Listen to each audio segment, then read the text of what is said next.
The Legion's Exorcist, a novel of God's Legion, by J.T. Dowdy.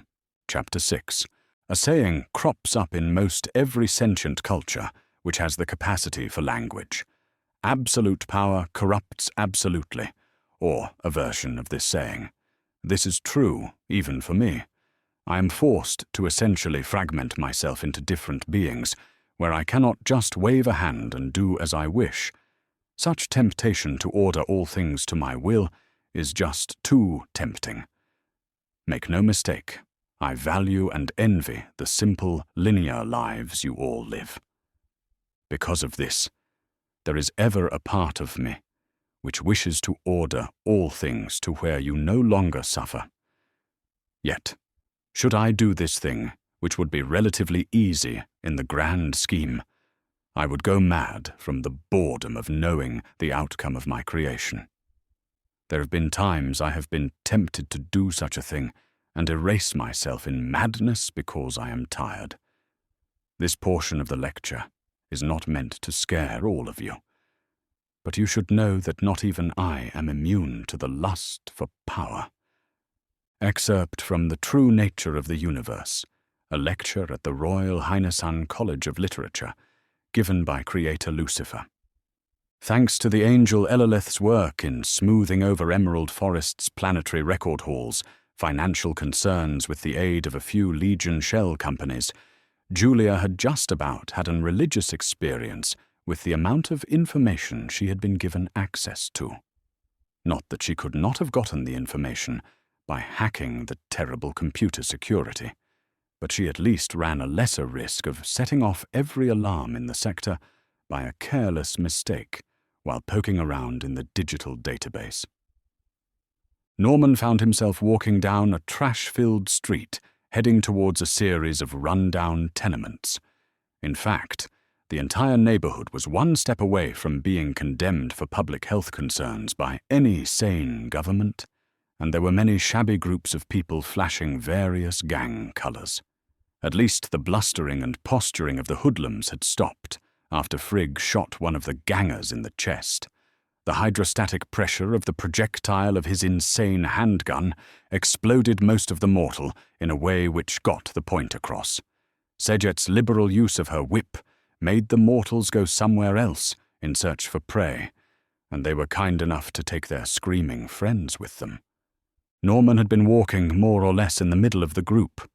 He was curious about the supposed angel Baphomet after his conversation with Sejet, and had been studying his body language from behind, and came to the conclusion he was almost identical to Creator Lilith in many ways, despite their choice in weapons and gear. Both walked with exactly the same cadence, while even staying on the same foot most of the time. When they talked, their hands would follow the same unconscious movements. Not to mention, he turned his head a fraction of an instant before the Legion Master appeared, walking next to him, his hands thrust in his battered jacket's pockets. "Just giving you guys a heads up," Lucifer said. "We are about to have problems in this sector of space." "We rate personal correspondences now?" Baphomet asked. "I am touched, I tell you, truly touched." The Legion Master shrugged. "I'm bored, and Morana and Delia are nagging something fierce today because of something I apparently didn't do. Anyway, Morana went over the records you so cleverly obtained and found evidence showing this sector of host space has not been under their control for about 20 years or so." "Why would anyone want this dump?" Frigg mumbled, as Eloleth slugged him in the shoulder. "Finding Norman's son is a good bet, but I somewhat think it is for another, as of yet undisclosed reason. A few years back, Namar and the mice were hunting demons on the other side of host territory, and stumbled across a host angel willingly working with a demon prince. You were there, Eloleth. What was that angel's name again?" "Hosaphil," Eloleth supplied, in a tone which suggested what she wanted to do to this individual. Lucifer nodded. "Ah, yes, that's right. At the time, Elohim and I thought it was an isolated incident. Now, eh? Just keep your eyes open is all I am saying. I think the fractured nature of the Host Ascendency is about to make itself publicly known now that my brother has taken up his prominent position again. 300 years of absence while the cat was away has undoubtedly spawned some serious political jockeying. Were those fanatical Terrans not involved, I do not think this would be happening. But they are, and so we should likewise do our part to prepare for whatever the future holds. Should we be concerned about them? Frigg asked. He meant the Terran newcomers to the universal stage. He knew better than most how violent and warlike they were. That depends on your perspective. Their weaker nations have joined together to form one government, but the strongest have stayed more or less apart from the rest. Their entire history has been nothing but war. While their homegrown technology is not much better than the Empire's right now, they learn frightfully fast. They are adapting into universal standards faster than any group I have seen in recent memory. It is their greatest strength and their worst enemy. I'm sorry, Norman said, surprised he was finding it acceptable to interrupt such beings. Could you explain what you mean a bit better? Their race possesses some of the widest margins of intelligence out of the known people in my creation. Some are amazingly intelligent, while others would fit right in with the poorest slaves of the Empire.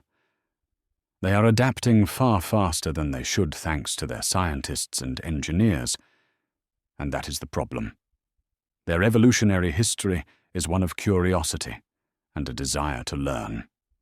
However, they are fully willing to leave behind those of their kind who do not share that same desire. They will form new countries at the drop of a hat due to political belief, religious differences, or the pursuit of scientific interest. These new countries will become beacons for others of a like mind, and then those who prefer the old way will stay where they are, perpetually stagnant. Lucifer chuckled. Their soldiers who have joined us have fully integrated with little to no effort. Their scientists and engineers have torn our tech apart and even put it back together again in working order after tinkering with it. Hell, they have even made modifications just by observation without having the blueprints. All of this in 300 years. And yet, on their home world, exist people who have refused to assimilate into wider society and who still use stone-tipped weapons because they are so ignorant. They are incapable of making fire hot enough to smelt metals.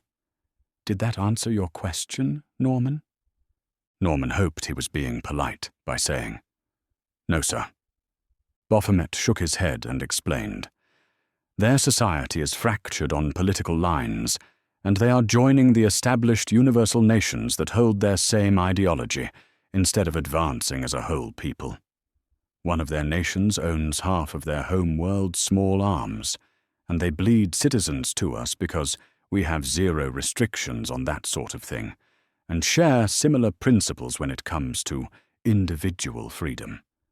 Religious fanatics flock to your Host Ascendency, and others go to various other creator nations for similar cultural and ideological reasons. Okay, that makes more sense. So, what you are suggesting is that in a few hundred years, the only people left who will call themselves Terrans will be the left-behinds who can't or won't leave their planet. Pretty much, Lucifer agreed, pulling a pocket watch on a chain from an inner coat pocket. As a people, they throw themselves headlong into their passions and beliefs. Crap, I'm late for a meeting with Odin. All of you be careful. Not more than 30 seconds after the Legion Master had vanished to return to whatever it was he was doing before, Baphomet showed what he really was by moving his hand faster than any mortal or angel could to block a 10th second last bolt from hitting Norman in the chest. As the legate's hand erupted in a wash of shimmering heat waves, he called out, "Killage!" "Light 'em up!" a voice called from behind Norman, from a person the exorcist hadn't known had been there. 10 legionnaires began shooting with their optical camouflage, still in effect at the window, where the last bolt had come from. Hypervelocity railgun rounds tore through all of the walls in the building to shred anyone hiding behind cover. 2 of the legionnaires must have been wearing the heavier Colossi support chassis Sejet had mentioned, because, a moment after their smaller cousins had opened up, heavy weapons and grenades from arm and shoulder-mounted launchers began tearing the building apart. The shrill shriek of micro-missile motors filled the air as the pencil-sized rockets blasted from their launch tubes to follow their fellow Legion munitions. Frigg chuckled as he drew his heavy hand cannons from their holsters as he said, "We all guessed you were one of those people." "Bite me," Baphomet spat. "I can't. Julia would get mad at me." The hulking Aesir turned to flash the frustrated creator with a wicked grin. "You so suck at hiding, even the kid was beginning to guess what you are." Lilith raised a hand to touch the silver pendant hanging underneath her shirt and said, "Julia, we have been made. I want this whole area under lockdown and patch me through to the local garrison commander. Launching aerospace and ground assets. Stand by for QCOM connection," came the quick reply. A few moments later, a rich, cultured but bored male voice came through Lilith's pendant. The man sounded as if he had been interrupted and had been forced to take the call. "This is Host Captain Lorenzo Schneisel of the 342nd Guardsman Flotilla. To whom am I speaking with?" "This is Creator Lilith of the Legion. Per Universal Treaty 21C, I am requesting your assistance in squashing possible demonic activity on Emerald Forest of St. Matthew the Blind and the surrounding systems." There was a long pause until the captain spoke again. Skepticism was heavy in his voice. "Creator." Lilith, is it?" "Sure you are. Regardless, we of the true faith would never consort with the likes of you mongrels. Yes. What is it?" The man broke off as the sound of something heavy was slammed on a wooden table, and there were various excited voices all shouting at the guardsman captain to look at whatever they had brought him. "You idiot, you spilled my tea. Oh, this just won't do at all. You there, yes, you corporal. Go and get an orderly to clean this mess up. And you, get back and... Oh, my merciful God." There was a long pause as the captain was obviously reading something. When he spoke again, his voice had lost most of the snooty arrogance it held earlier. "I say, why didn't anyone tell me we had a treaty like this?" There was more shouting, but it was not as frenzied as it was before. It sounded more like professionals trying to get their aristocratic commanding officer to pay attention. "Yes, I agree, Lieutenant." "Very well." The guard captain cleared his throat and addressed the person who had made the call in the first place. "In order for me to act in the capacity this treaty allows me to, I will need your personal password and the password of a ranking host officer." Lilith was tapping her foot on the ground while trying not to scream. "My password is peekaboo." She then gestured for Elilith to stand next to her and speak into the pendant. Elilith leaned towards the pendant, only to pause as one of the Colossi shredded something he saw with his arm-mounted rotary cannon. "Schneisel," she said. "It's me." "Your Eminence," the voice on the other side said in shock, somehow instantly knowing who the speaker was through the quantum communicator. "I thought this was a joke. This must be a joke. I say, I could do with a bit more proof than just your voice. Lilith, my arse. What's next? Is Lucifer going to show up and try to tempt me with unlimited power or something?" Lilith had removed the pendant from around her neck to hand it to Elilith, who looked as if she was going to explode in rage at being ignored. Lorenzo Eugene Schneisel von Goldenbohr, second son of Laureus and Gertrude Goldenbohr. You told me you hate your family portrait in the East Wing because the great, prestigious master portraitist, Fenolio, got the shape of your chin wrong, but you dare not have the painting destroyed because it is priceless due to its painter. I could start telling other family secrets if you still do not believe it is me. No, no, the man said quickly. You have convinced me, Your Eminence. Tell me, how may I serve you? I can personally confirm demonic activity on Our Lady of the Red Lake, the Emerald Forest of St. Matthew the Blind, our Virgin Dausia, and others. She held up 2 fingers and crossed them. I could use whatever assistance you can send us. You have my authority to do whatever you need. Assume planetary governors, military commanders, and the sector angels are compromised until we find out either way. There may or may not be an inquisitor, Mary McFannon, coming to the party also. She has not been corrupted, but does not have all of the pertinent information to make informed decisions. Everyone could hear the guard captain stand up as if at attention, and there was the sound of a chair being knocked over. I will begin moving immediately, Your Eminence. Where do you need me first? Emerald Forest for now. Park in orbit alongside the Legion battleship Julia. She will tell you where to find us down here. Thy will be done, Holy One. His Holiness walk with you. And also with you, Elaleth finished, signaling for the communications to be terminated. Oh, would you look at that? Frigg snickered, guessing at how the other individual knew the angel's voice without a visual element. Was he good in bed? The angel never skipped a beat and fired back with, his family owned the planet my command was headquartered on. I had to spend a lot of time attending parties at their palatial mansion back when it was his father who held his post. What you are insinuating is disgusting, Frigg, and I would like you to never suggest such things again.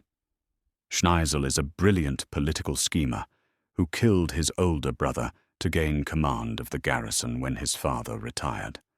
We could never prove he did it, but I never cared enough to press the issue because his brother Gustavus was about as soft and pampered as he could be. It would have been disastrous had Gustavus taken command. Why involve him at all? Norman asked, as he reached out to open the front door of the tenement the legionnaires had shot to pieces. Politics, Sejet replied. If we did not involve the local host garrison, they just might decide to show up and take offense with our actions. Also, if the sector governor is in bed with the demons, then taking away the primary military power by having them work with us for a little while keeps his resources out of the hands of the Inquisitor, or the cultists. Frigg shook his head, then dramatically rubbed at his right ear with the butt of his handgun, as if incredulous the Empire Angel spoke in full sentences. A legionnaire colossi took a glancing hit on the side of the helmet from a lass bolt, which caused the pilot's vision to turn to static. Long years of combat saw him spin on his heels and return fire with his partner, diving for cover in the opposite direction. "Get inside!" Baphomet thundered. Those who were able scrambled inside through the front door or ground windows, while the colossi sprinted in 2 separate directions towards the back of the building since they were too large to enter. "Killage, talk to me." "Sniper is dead," the centurion commanding the legionnaires said. "No other hostiles or booby traps in this building that I can see. We need to leave this place now. There is an embankment 300 yards out the back door. Watch out, the upper floors are not holding the weight of our armor well. Down, down." The crash of Legion-powered armor hitting the floor coincided with the air being forced from Norman's lungs as Frigg body-checked him to take him to the ground. The huge angel easily weighed close to 600 pounds, and when excited, forgot how squishy the former mortal was. While having nowhere near the experience as even the youngest soldiers currently with the group, The exorcist had been in his fair share of firefights and knew not to raise his head up from the floor. An invisible beam of continuous laser fire scythed through the house at crouching height.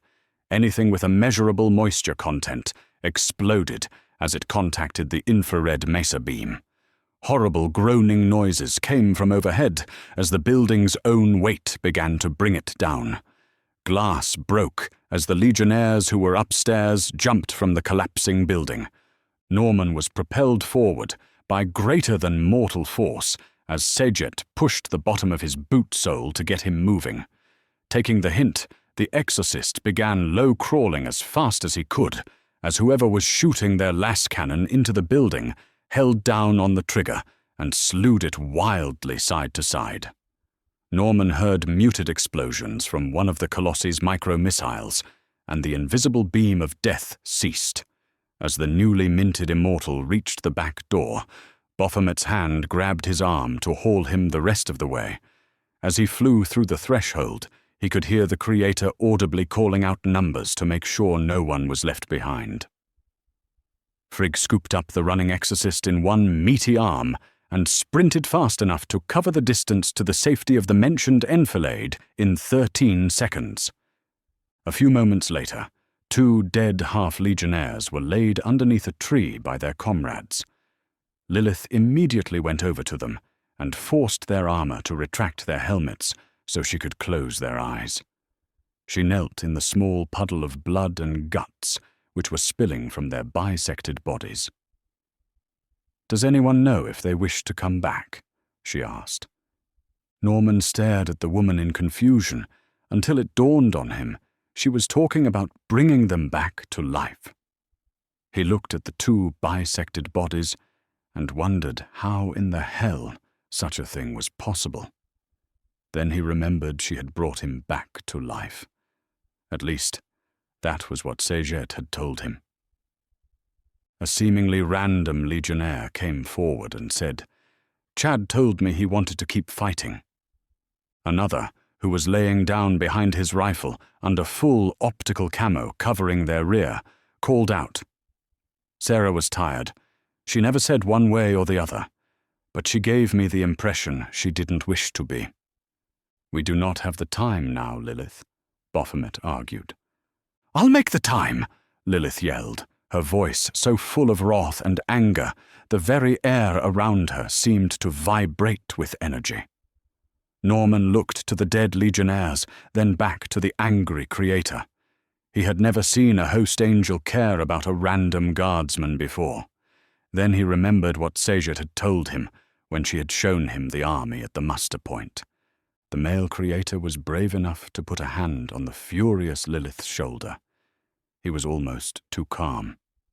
"Henley and Forrest will carry them to the evac point, and I will handle it as soon as we get back. These were my men, and it is my responsibility to see to their wishes, not yours. You can have the people who shot them, since I'm nice like that." "Dante blew them to hell with his last missile barrage," Lilith replied, her anger abating. "We are in the clear right now, and there are no others in the immediate area who wish to try and kill us after seeing their buddies getting pasted. Those who are left seem to be running for their lives." She paused to take in a deep, centering breath, even though her physical vessel did not require oxygen like a mortal's to function. Not very professional of them. Baphomet gave her a long look filled with pity. He knew she suffered more than he did from what his father called the worst curse in existence. While not fully omniscient like her maker, Lilith could catch glimpses of possible outcomes from the spiderweb-like fan, which spread out from any event in a jumbled mess. She normally did everything possible to stay as calm as she could, since it kept the innumerable outcomes from overwhelming her senses, but heightened emotions made her lose control just like her father.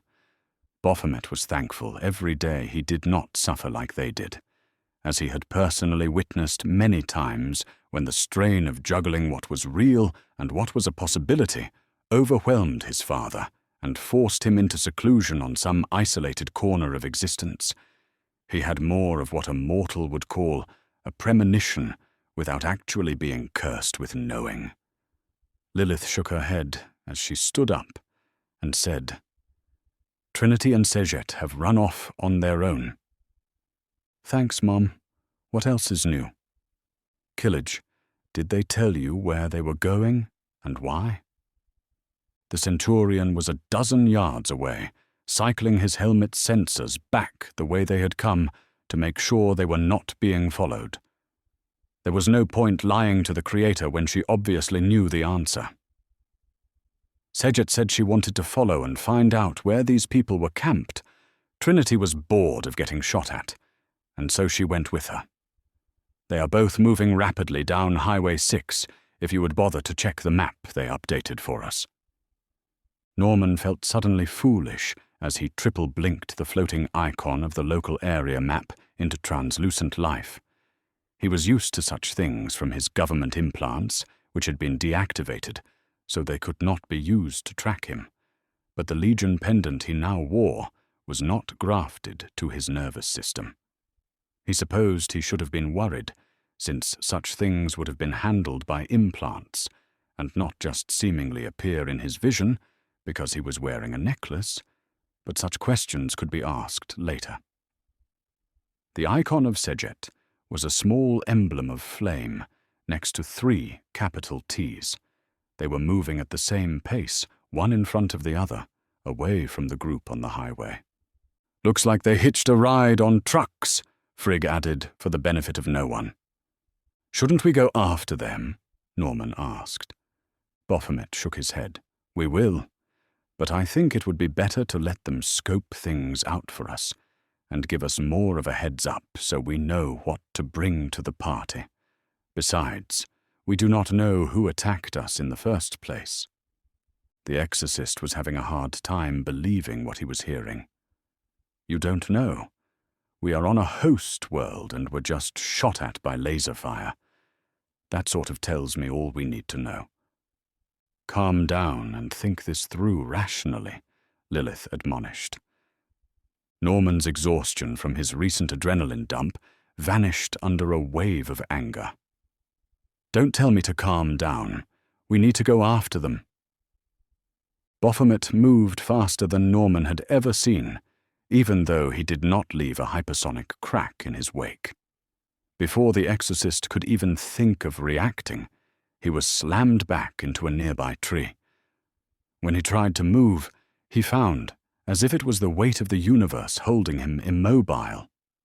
The legate's face was entirely neutral as he spoke slowly, like he was explaining how to tie shoelaces to a child for the 100th time. Those were not host-issued lass rifles. They were of Akaru make. And yes, I would much rather run down the road and tear their throats out myself for killing my men. But what would such the obvious move accomplish for us, child? Sejet has spent more time being invisible while hunting people on more worlds than you could ever comfortably count, and Trinity is my best scout. Let them do their jobs while we resupply and gather the proper weapons to make one hell of a bang after they tell us what we are up against. Norman nodded slowly as the legate released him.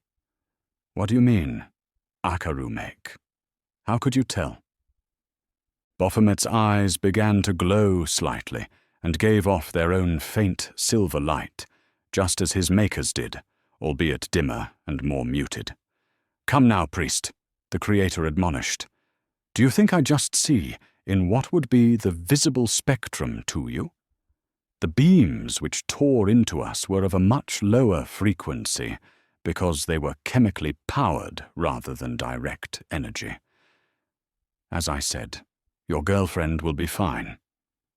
"But how do you know that?" The legate laughed.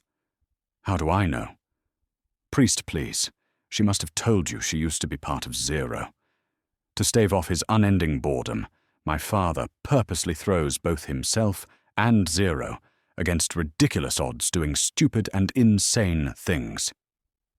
"Sejet survived working with the old man for how long?" "Julia told me she showed you Muster Point, Blythe, and that you looked up our combat losses. Do I really need to spell out for you just how good a person has to be to get a seat at such a table?" "Sorry," Norman mumbled. "It's all good. Something to remember, since I do not know how much official host military training you have. We keep our combat casualties so low by running away to fight another day. Our doctrine is one of guerrilla warfare." "You run away? Trust me, kid," Frigg rumbled. "It is far more infuriating than it sounds. As a general rule, the Legion pokes and prods you enough to where you do stupid things like extend yourself to get payback. Since they are the only ones who field fully environmentally sealed powered armor for all of their troops, weather conditions and temperature are not a concern for them. So, waiting in a sweltering, bug-infested swamp does not really hurt morale. Neither does freezing your ass off on a glacier or dying of heat stroke in a desert." "Or sucking vacuum," Baphomet interjected to jibe, clearly hinting at something in Frigg's past. Frigg paused as a grimace played across his face. "Or sucking vacuum." He agreed. "Trust me when I tell you that after enough stab wounds, any army, no matter how disciplined, will break and charge for payback after being subjected to terrible living conditions for half a year." "You did," Baphomet agreed. "But you gave Mephistopheles' boys hell in that frozen canyon." The Acer Angel grinned broadly as he patted the butt of one of his huge big-bore handguns in its holster. Good times back then. Not the freezing my ass off bit, though. "All right," Lilith said, bending down to pick up one of the fallen legionnaires, while Baphomet did likewise with the other, despite saying 2 of his men would carry the fallen.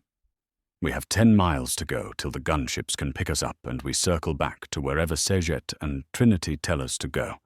Hope you kept up on your cardio, Norman. We have a lot of hills to climb." Norman was back on board the massive Legion ship parked above, in orbit, as the group of immortals waited for Sejet and the scout Trinity to make a full reconnaissance and report back. Julia had mentioned when the Gremlin was still in transit, over the comms pendant, she had their position on micro-satellite video feed.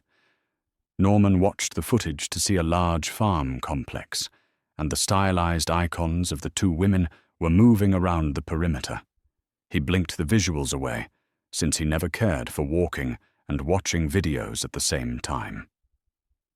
Stepping off of the gunship into the hangar, Norman truly did not know what to do in this moment. By a miracle he was able to find his way back to Sejet's quarters, but the empty room and motionless belongings made him worry about her too much. By all accounts from the others, she was fully able to take care of herself, far better than he ever could have in similar circumstances. Yet his mind would not stop worrying. As he had never been assigned quarters on this ship, he had nowhere to go. After what felt like hours, sitting alone, though his watch reported it had only been maybe half a host standard hour, he felt an irresistible urge to leave the room and go exploring. Not knowing where his feet were leading him in the seeming maze of corridors in the great warship, Norman was thinking he should turn back in case he needed to return to the gunship in a hurry. Turning around, a pang of fear lanced through the exorcist's mind as it quickly became apparent he had no idea where he was. The seemingly random numbers stenciled on the overhead were of little help to him, as he did not understand Legion naval markings. There were colored lines on the deck at his feet, but he had not followed one in the first place, so they might as well have been shifting sands in a desert. Forced to do the one thing all men hated with a holy passion, he raised his hand to an approaching legionnaire in their purple and black uniform and asked, "Can you tell me where to go, please?" "It's down this way," the sailor said, gesturing to follow with a hand holding an ecclesiastical book with silver gilded letters and a purple binding. Norman began following, even though he was confused. After a few minutes he said, I'm trying to get back to the hangar. The guide shook his head. Whatever you are doing can wait, man. We got ourselves a once-in-a-lifetime opportunity, right here, to listen to her speak. Norman had no idea what the man was talking about, but he was at least going somewhere. He could always ask for further directions later. A few more minutes of power walking, and the exorcist heard the loud voice of Creator Lilith call out from down the corridor. All right, take your seats, and we will get started. Crap, the guide said, starting to run. We're going to be late. Come on, man. Come on. Lacking anything else to do and not wanting to get lost, Norman ran after the man, who took a hard left into an open hatch with a strange glowing silver symbol on either side, which looked like two X's touching at the side. Norman ran into the room to be met with one of the most beautiful plain-looking sanctuaries the priest had ever been to. Awesome paintings of far-off landscapes and average-looking people doing heroic deeds covered the walls. There was an altar, but currently it was being used for storage of ecclesiastical supplies. The conditioning of a lifetime made anger flare up at the blatant blasphemy of the seeming neglect of such a holy object. Ranks of mag-locked folding chairs had been laid out in neat rows, while silver-robed youthful acolytes moved between the parishioners, handing out spill-proof cups of red and white wine based on the preferences of the individual, or earthy-smelling beer. Norman's conditioning also rebelled at the racks of various weapons hanging from the walls, since host citizens were not allowed to carry even a pocket knife. He noticed that every person in the church was likewise armed, as was legion custom and law. However, for one of the few times in his life, Norman felt the calm feeling of real sanctified ground. "Father," one of the acolytes asked in a curious voice, recognizing the exorcist's ecclesiastical garb and golden collar as belonging to the Host Ascendency. "Would you care for a drink?" Norman looked to the offered cup and instantly remembered his experiences on Red Lake and took a step back. Lilith, who had been circulating around the room of mortal legionnaires, made a quick detour on her way back up the front. "Thank you, Derek," she said, dismissing the acolyte with a nod. She took a drink and handed it to Norman. "It is not as good as the stuff Crondall makes for the master, but I made it myself, and guarantee it is not poisoned." The exorcist took the cup gingerly, then removed the lid to dip his rosaries pendant into it. The pendant came out the same shiny golden color as when it went in. "What is this place?" he asked. The Creator snorted and laughed in an unpriestly manner and replied, "With all of the times you have stepped foot in a church in your life, you ask me what one is."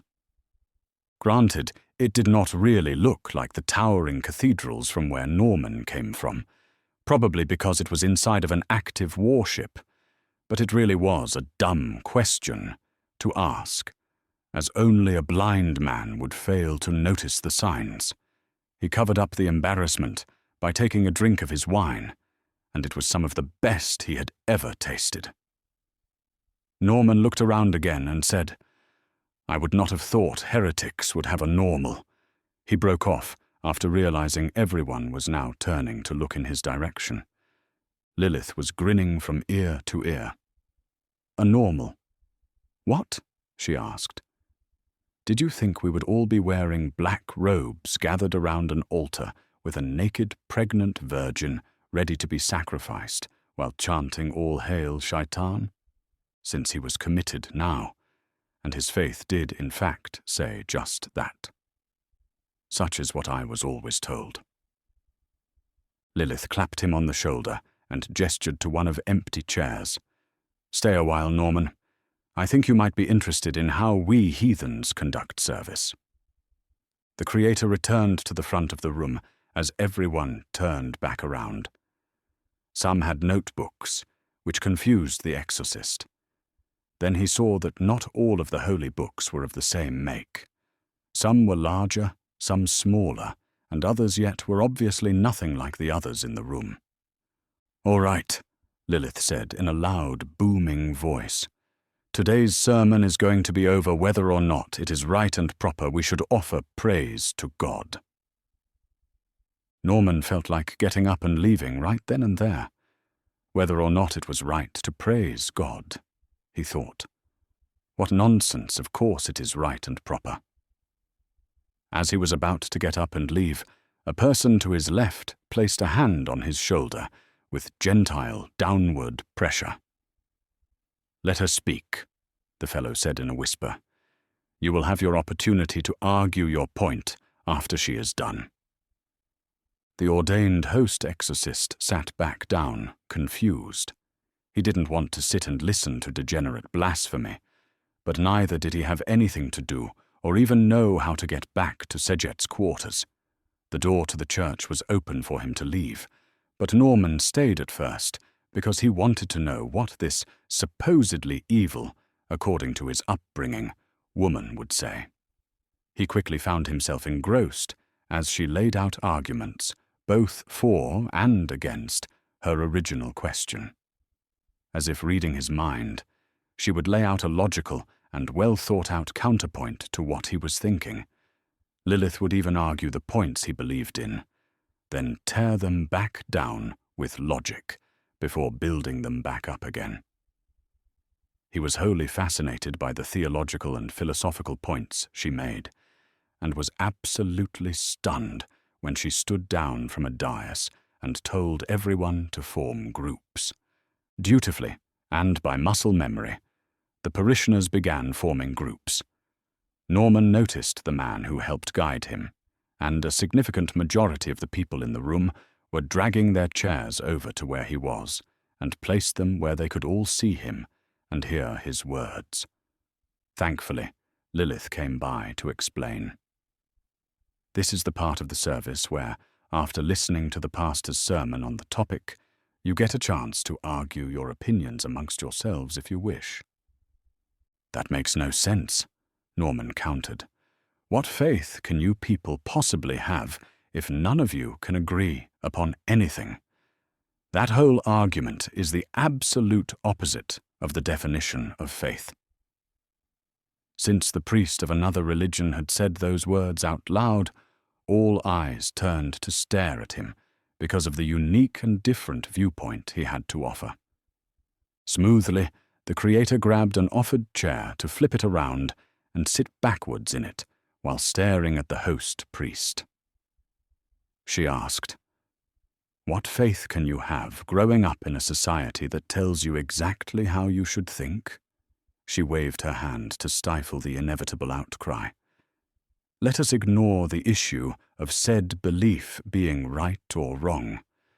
I am just talking about the idea of a person who supposedly gave themselves the authority to tell you, an individual with free will, what to believe in.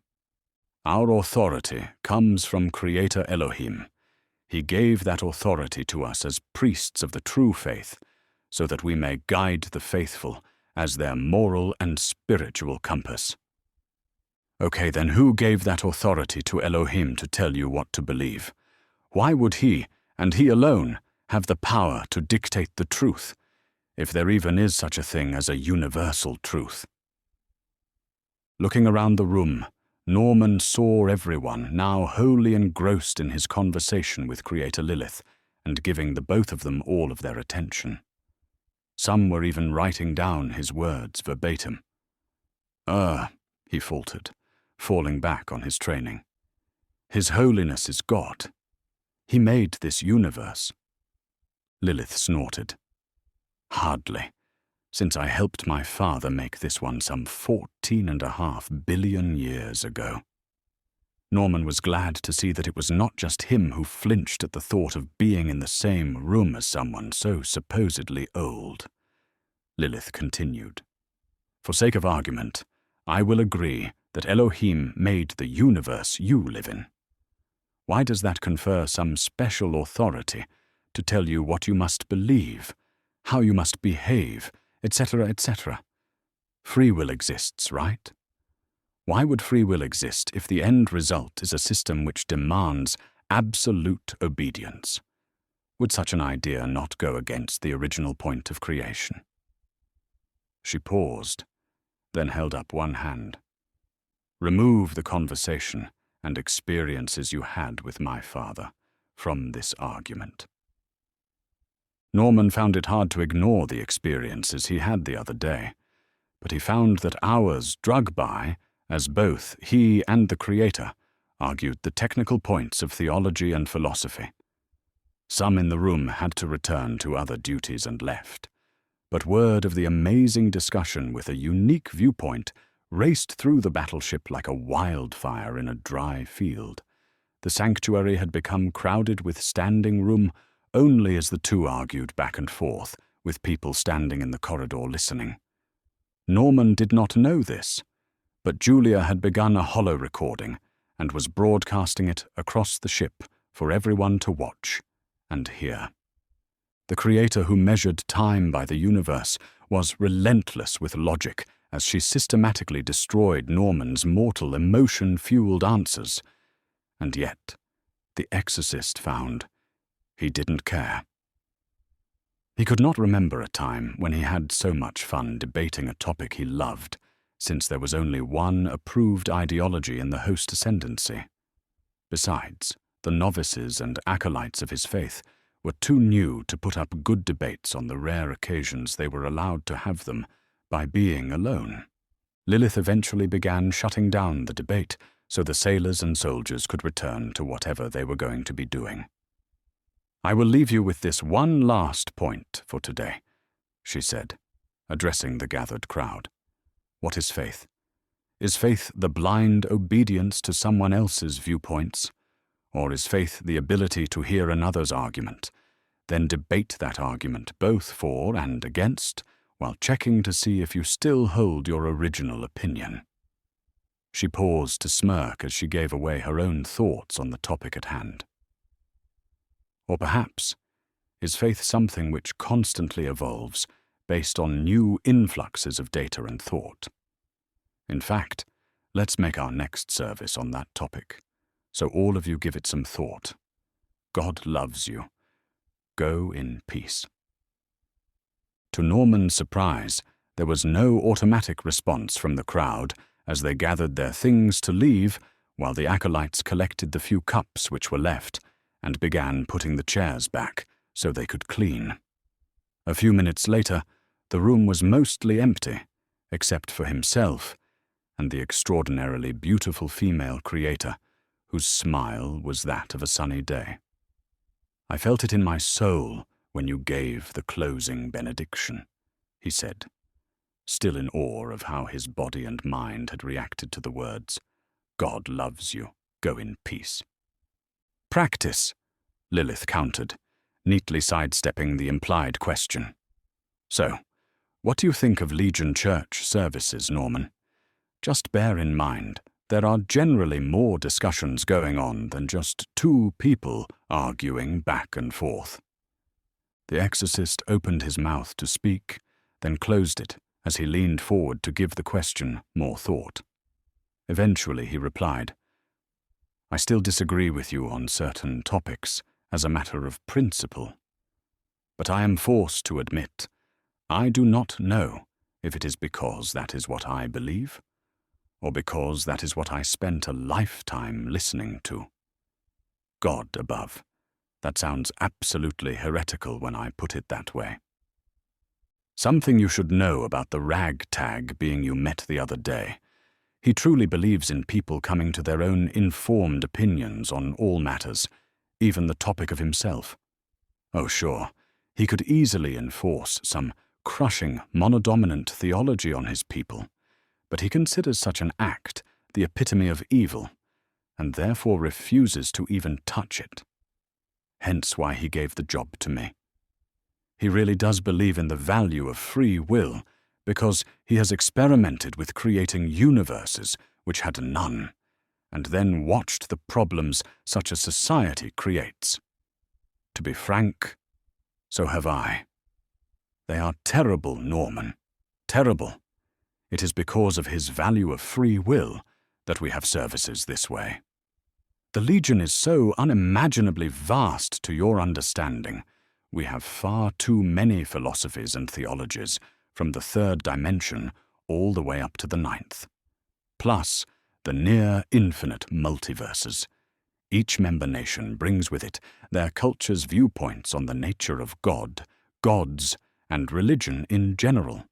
Sidestepping the friction such competing ideologies would naturally generate is also a plus. Norman leaned back to touch his chin reflexively while he thought about it. I mean, it makes sense when you explain it that way. I saw a lot of different holy books with the people here for the service. I guess then that those people all come from different cultures with their own take on a creator deity? That they certainly do, Lilith replied. She looked to the side as Julia's synthetic avatar extruded itself from the deck plating thanks to nanomachines. Her pink vest was still so eye-searing, Norman was forced to look away. Any word on Sejet and Trinity? The sentient nodded and said, I have been collating the data they have been sending since they broke away on their own. Baphomet is waiting with the others by the gunship. I'll brief you on the way. She held out her hand with a massive bound tome with a purple binding and the silver letters which read, The Way. It is not much of a welcome gift, Norman. But if you are going to stick around and attend services with us heathens once in a while, we all thought you would like one. The gesture was so genuine, so pure, it touched the priest, even though they knew the book would be seen as blasphemy by every metric he could think of. The exorcist reached out both hands to take it, then paused. The two women knew why he did not immediately grab it. In the priest's mind, he was considering if taking such a gift would be the final nail in the coffin of his faith. Emotions played across his face as he wrestled with his own conscience. Julia smiled a knowing smile and said, I can hold on to it for you until you decide whether or not to take it. And you do not have to take it if you do not want it.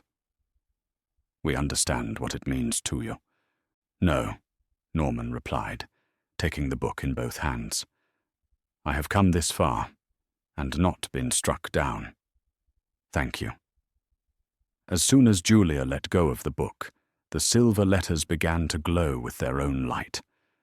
A single point of light appeared towards the bottom third of the front cover.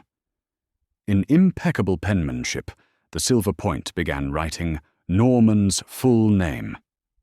Norman Sebastian Adelson Kant. Lilith was watching the event with her head cocked to the side, like an animal who heard a strange noise. Norman was holding the book at arm's length without moving it. Hey, he exclaimed. Does this always happen? No, Lilith said. It seems the master has really taken a liking to you. He never monogrammed mine. Don't lose that, priest. I have a feeling you have the only one like it in all of creation. Norman was not a fool, as he knew the value of such an one-of-a-kind item was priceless. He held it back out to Julia, who looked at him in confusion. Could you put this in Sejet's room so it does not get damaged, please?